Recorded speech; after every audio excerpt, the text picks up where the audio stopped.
Depuis qu'Imu elle est apparue dans One Piece, il y a une question qui intrigue tous les fans. Pourquoi le personnage le plus puissant du gouvernement mondial semble-t-il autant craindre un homme mort depuis plus de 800 ans? Parce que si on regarde les faits, quelque chose ne colle pas. Joy Boy, il est censé avoir disparu depuis des siècles. Pourtant, son nom il est toujours encore censuré, son époque elle est effacée de l'histoire. Et lorsque Luffy éveille son fruit du démon à Wano, les 5 doyens ils comprennent immédiatement ce que cela signifie. Ils ne parlent pas seulement de Luffy, ils parlent du retour de Joy Boy. Alors aujourd'hui, on va répondre à une question essentielle. Pourquoi Imu, qui règne sur le monde depuis des siècles, continue-t-il de craindre Joy Boy? Et vous allez voir que cette peur, elle ne semble pas venir de sa puissance, mais de ce qu'il représente. Commençons déjà par le commencement. Le gouvernement mondial existe depuis 800 ans, le royaume antique a disparu, le siècle oublié a été effacé et les vainqueurs ils ont réécrit l'histoire. À première vue, Imu il devrait avoir gagné. Pourtant, tout montre que cette victoire, elle n'est pas encore assurée. Pourquoi continuer à interdire les recherches sur le siècle oublié? Pourquoi détruire Ohara simplement parce que les chercheurs lisaient les poneglyphes? Pourquoi poursuivre Nico Robin depuis son enfance? Si la menace avait réellement disparu il y a 800 ans, tout cela serait inutile. Le simple fait que ces mesures elles existent, ça nous montre que quelque chose peut encore renverser l'ordre établi. Le nom de Joy Boy, il revient toujours lorsqu'on parle des plus grands secrets du monde. Le poneglyphe de l'île des hommes poissons parle de lui, Zuniche était son compagnon, les armes antiques sont liées à la période où il vivait, Vegapunk explique également que Joy Boy fut le premier homme à être appelé pirate. Autrement dit, Joy Boy n'est pas du tout un personnage secondaire de l'histoire. Il semble en être le personnage central et c'est précisément ça qui peut inquiéter Imu. Si quelqu'un découvre qui était réellement Joy Boy, il découvrira probablement aussi comment le gouvernement mondial est né. Et dans One Piece, la connaissance, elle est souvent présentée comme une arme.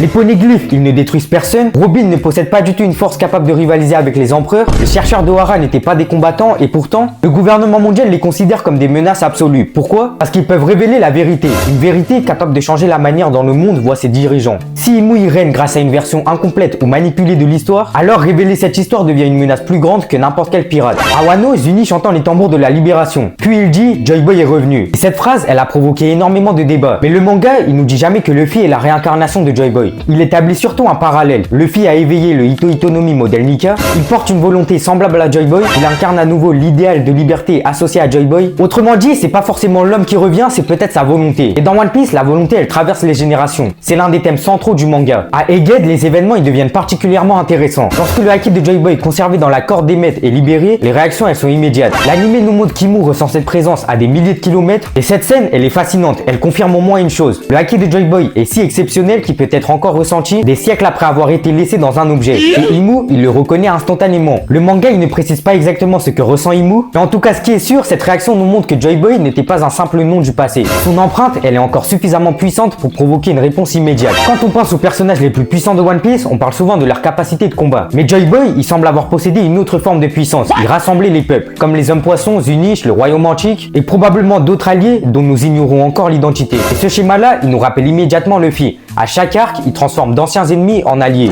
Il arrive à unir des peuples qui se détestaient. À Marineford, Mihawk, il remarque même que le véritable pouvoir de Luffy est sa capacité à attirer les autres. Et ce parallèle entre Joy Boy et Luffy n'est clairement pas un hasard. Et c'est peut-être même cette capacité qui inquiétait le plus Imu. Parce qu'une idée capable de réunir le monde est souvent plus difficile à vaincre qu'une simple armée. Et ça, c'est probablement le point le plus important. Joy Boy est mort, et pourtant sa volonté, elle continue d'influencer le monde. Roger découvre son histoire, Oden attend son retour, Shanks mise sur Luffy, Zuniche reconnaît son héritier, et aujourd'hui, Luffy suit un chemin qui rappelle de plus en plus Joy Boy. Dans One Piece, les individus disparaissent, mais les volontés, elles restent. C'est le principe même de la volonté du Ji. Et si Imu a réellement peur de Joy Boy, alors cette peur vient peut-être du fait qu'il sait qu'une idée ne peut jamais être complètement détruite. On peut tuer une personne, mais on ne peut pas empêcher une volonté de renaître chez quelqu'un d'autre. Au final, le manga nous donne plusieurs indices. Joy Boy était au cœur des événements du siècle oublié. Son nom, il est encore censuré 800 ans plus tard. Le gouvernement mondial fait tout pour empêcher que son histoire soit connue. Et Imu, il réagit encore aux traces laissées par Joy Boy. En revanche, le manga ne dit jamais explicitement qu'Imu a peur de la force physique de Joy Boy. Tout indique plutôt qu'il craint ce que Joy Boy représente. C'est-à-dire la liberté, la vérité et une volonté capable de traverser les siècles. Et c'est peut-être pour cette raison que Luffy est aujourd'hui le plus grand danger pour le gouvernement mondial, pas seulement parce qu'il devient plus fort, mais parce qu'il avance sur les traces de celui qu'Imu n'a jamais réussi à effacer complètement. Et c'est peut-être ça la plus grande ironie de One Piece. Après 8 siècles passés à réécrire l'histoire, le passé est peut-être en train de revenir malgré tous les efforts du gouvernement mondial. Alors dis-moi en commentaire, selon toi, Imu craint-il la véritable puissance de Joy Boy ou la vérité qui pourrait être révélée au monde? Donne-moi toutes tes réponses en commentaire, j'ai hâte de les lire. Et surtout, merci d'être resté jusque là, j'espère que tu as kiffé la vidéo. Si c'est le cas, pense à la liker, à t'abonner et surtout à activer la cloche de notification pour ne rien rater des prochaines vidéos. Nous, on se retrouve très bientôt pour de nouvelles vidéos. Au revoir.